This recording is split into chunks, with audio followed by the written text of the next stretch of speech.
The evening inside the grand community hall felt special from the very beginning. Soft golden lights glowed from the ceiling. The air carried a mix of perfume and freshly cooked food. And the guests arrived wearing outfits that looked like they came straight out of a magazine. It was the kind of event where people whispered loudly about business deals, where every smile seemed perfectly practiced, and where every person wanted to be seen or well-known. Millionaire had organized the gathering to celebrate a new business partnership. The hall staff worked for days to prepare everything perfectly. The flowers on the tables were imported, the cutlery looked expensive, and right in the center of the stage stood a shining grand piano. It looked like the heart of the evening, though at that moment, no one was playing it. Among the crowd of wealthy guests, one person blended into the background, the caretaker. His job was simple: clean the hall, set the chairs properly, replace empty glasses, and make sure everything stayed in order. He wore a basic uniform, nothing special, nothing flashy. Most guests barely noticed him. Some walked past him as if he was part of the furniture. Some were too busy posing for pictures or bragging about their businesses to even see him standing there, but the caretaker didn't mind. At least he never showed it. He moved quietly between the tables, picking up napkins, straightening chairs, wiping tiny spills that no one else even saw. He was used to it. He lived a life where people rarely looked at him, and he had learned to be at peace with it. Tonight, though, something was different. Not just in the hall, but inside him. There was a piano on the stage, a grand, beautiful one. Every time he passed near it, his eyes shifted toward it for a second longer than necessary. His hands, while carrying trays or glasses, twitched slightly as if remembering something old. Something lost. The music for the event was supposed to begin at 8 p.m., but the hired pianist had not arrived yet. The millionaire kept checking the entrance and his watch, getting more restless with every passing minute. Guests noticed it too. Some joked that the event was too fancy to run on time. Others said maybe the pianist found a better party to attend. The jokes made people laugh. But irritation slowly grew in the room. The millionaire, trying to hide his frustration, cracked a few jokes too. But his guests could feel the tension. They expected perfection, and perfection was late. Then a woman from the crowd, dressed elegantly with a bright confidence in her voice, decided to lighten the mood. She pointed toward the piano and said loudly enough for several people to hear, "If someone here can play that piano, I'll marry him." Her tone was playful, and people around her burst into laughter immediately. They knew she didn't mean it. It was just a fun line for entertainment. But the line hit the room like spark. The millionaire laughed too. "Yes, yes," he said, raising his voice. "Someone should try. At least it will make the wait interesting." The crowd looked around, teasing each other. Some men raised their hands jokingly, but quickly put them down. Nobody actually wanted to play. Playing in front of so many rich people, influencers, and business partners was risky. What if they messed up? What if they embarrassed themselves? People preferred to laugh rather than participate. Then, in the middle of the teasing, someone pointed toward the caretaker. "Let him try," the person said with a smirk. Others immediately joined the joke. "Yes, yes, maybe he is a hidden maestro," someone else said. A third voice added, "At least if he plays badly, we won't lose anything." They all laughed. Not in a cruel way, but in that careless way people laugh when they assume a person is incapable. The caretaker heard them. He paused for a moment, looking down at the tray in his hand. He wasn't hurt exactly, but the words touched something inside him. A memory that had been quiet for too long. The millionaire noticed the crowd's reaction and, half-jokingly, said, "All right then. Let him try. If he plays even one decent tune, I'll applaud him myself." More laughter followed. All eyes turned to the caretaker, expecting him to wave it off or shake his head. But he didn't do either. He stood still for a few seconds. Maybe he was thinking whether he should take the step. Maybe he was listening to an old voice in his mind. Or maybe he was tired of being invisible. Then he slowly placed the tray on a nearby table. The laughter softened. People leaned a little forward. No one expected him to actually walk toward the stage. Yet that's exactly what he did. Calm, slow, steady steps. The room didn't fall silent right away, but the air changed. The jokes faded. The curiosity grew. A few guests whispered to each other. Is he serious? Maybe he knows a little bit. This will be fun to watch. No, look at the way he walks. He seems confident. The caretaker climbed the small step onto the stage. Some people stopped eating. Some turned their chairs fully toward him.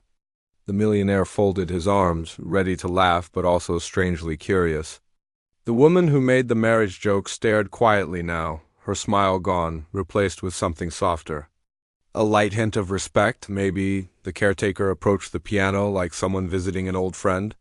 He ran his fingers lightly over the polished wood. He wasn't showing off, he was remembering.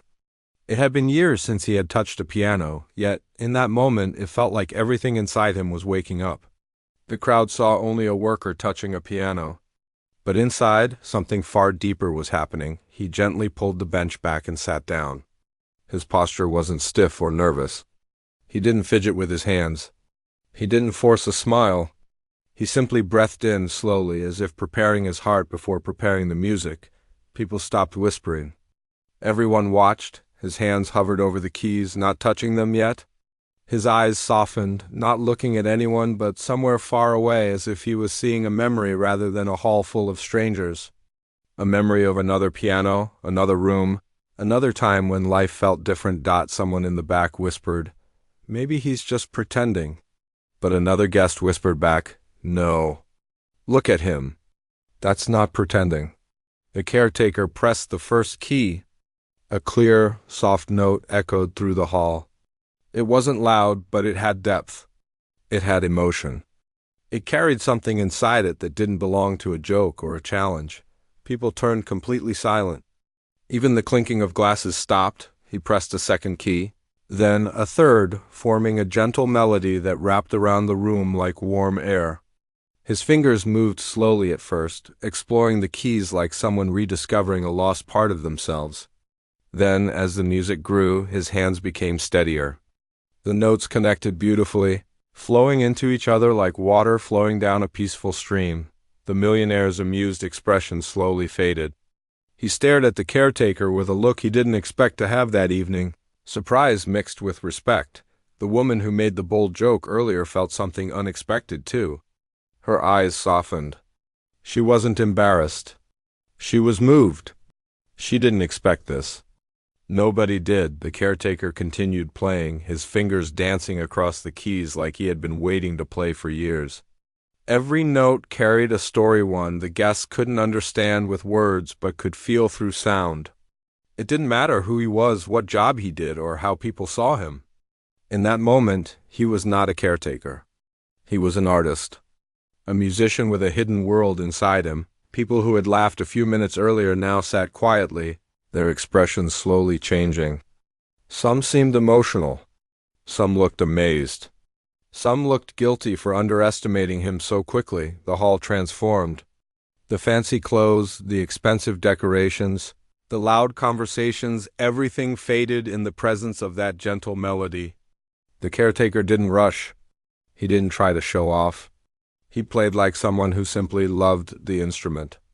Someone who had memories tied to every key.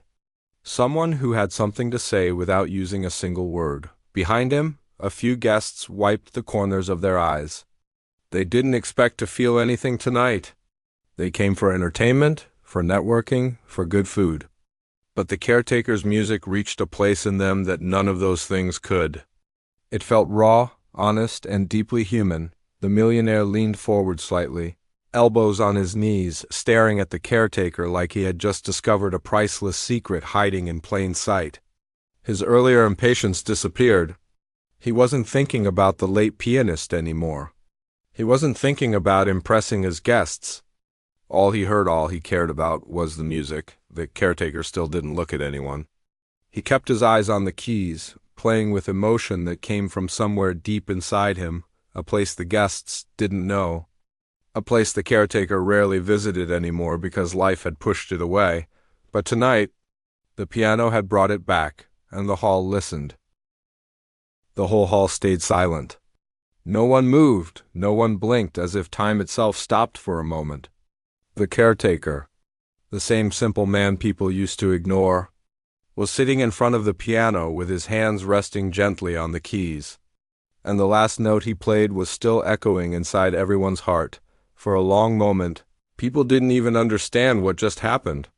They had expected a joke, a funny scene, something to laugh at, but instead they witnessed something so powerful, so beautiful, that it felt unreal. The caretaker slowly lifted his hands from the keys and quietly stood up.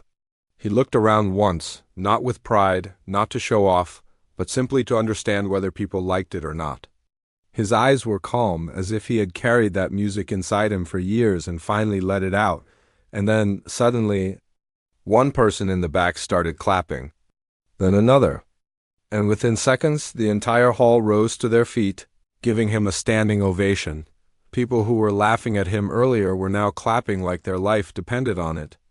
Some even looked embarrassed, some guilty, and some were just amazed beyond words, but the caretaker didn't smile. He didn't collect praise. He simply nodded once and stepped away from the piano. The millionaire, who had started this challenge in the first place, was completely shocked. His face had turned pale, and he looked like he had seen something impossible. He wasn't someone who accepted defeat easily, but even he knew. He had underestimated this man in the most foolish way. He walked toward the caretaker slowly. His expression changed from arrogance to respect before he could say anything. The young woman, the one who jokingly said, "If you play that piano, I'll marry you," also came closer. But now her smile was different. Not teasing, but soft and emotional. "Where did you learn that?" she asked quietly. The caretaker looked at her with gentle eyes. "Life teaches everything," he said. "Some lessons come from pain, some from patience." Everyone around leaned closer, wanting to hear more, but he didn't say another word. It felt like he had lived a life full of stories, and that one sentence was enough to explain it. The millionaire finally spoke. "I'm sorry," he said honestly. "I shouldn't have mocked you. You played better than anyone I've ever heard." The caretaker simply shook his head. "You don't have to say sorry.